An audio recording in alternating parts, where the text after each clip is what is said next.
Bom, a gente começou essa edição aqui do Hora H, vamos trazer para análise aqui Pedro Venceslau, falando exatamente sobre isso, que é um dado que revela insegurança, possibilidade de mudança de voto e uma pessoa, Pedro Venceslau, que vai ser muito impactada, um percentual muito considerável, inclusive da população, pelos acontecimentos ao longo dessa pré-campanha, até que de fato a gente chegue ali na hora final, na abertura das urnas.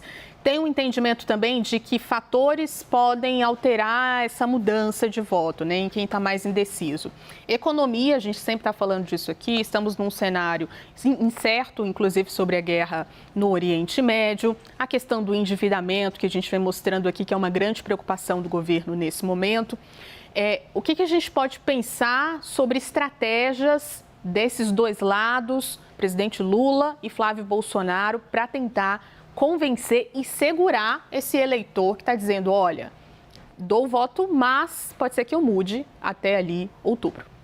Esse recorte da pesquisa Meio Ideia foi a melhor notícia que os petistas tiveram em muito tempo em termos de avaliação do eleitorado.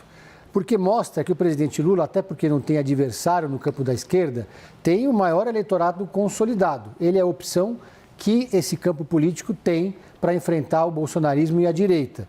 Mas ainda precisa trabalhar para fidelizar esses 26,6% dos eleitores que admitem mudar de voto, mas jamais votariam em Flávio Bolsonaro. Esses 26,6% de eleitores de Lula que podem mudar de voto poderiam ser atraídos, por exemplo, por uma candidatura do Eduardo Leite, que seria uma candidatura mais moderada, de centro, que se colocaria como uma terceira via de fato, sem nenhum alinhamento com o bolsonarismo. Ronaldo Caiado teria mais dificuldade do que Eduardo Leite para conseguir tirar essa parte do eleitorado do Lula, mas ainda assim pode tentar. Dito isso, olhando então para o outro lado do espectro, esse número também mostra que provavelmente em algum momento da campanha e da pré-campanha, o tom do Ronaldo Caiado vai ter que subir em relação ao Flávio Bolsonaro e talvez vice-versa.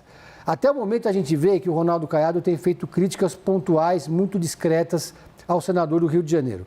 Críticas que dizem respeito à experiência que ele, Ronaldo Caiado, tem no Executivo e Flávio Bolsonaro não tem como senador. Ele já fez esse comentário em alguns momentos.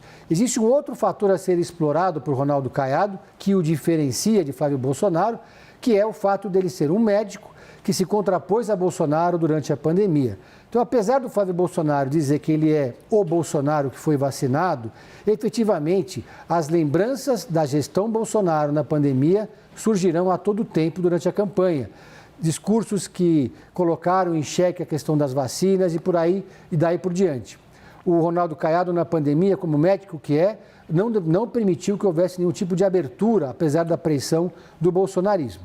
Então eu vejo aqui que tanto Flávio quanto Caiado e Zema estão disputando o mesmo eleitorado. Um eleitorado que está decidido, por enquanto, a votar nesses respectivos candidatos, mas é mais volátil, pode estar mais aberto a, por exemplo, ser sensibilizado pela campanha na televisão.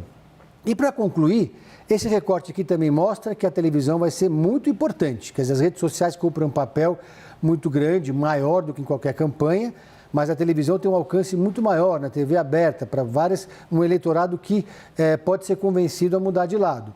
E aí, então, esse número mostra que tanto o Flávio quanto o Lula vão ter que se esforçar muito para ampliar suas coligações. O Lula já tem uma coligação fechada. Nesse momento, só com o PL, o Flávio Bolsonaro tem bem menos tempo de televisão do que o presidente Lula. Até julho, ele pode tentar atrair os Republicanos, União Brasil e o PP, aí esse cenário mudaria. Mas, pelo retrato de hoje, então, o presidente Lula ainda teria essa vantagem no palanque eletrônico.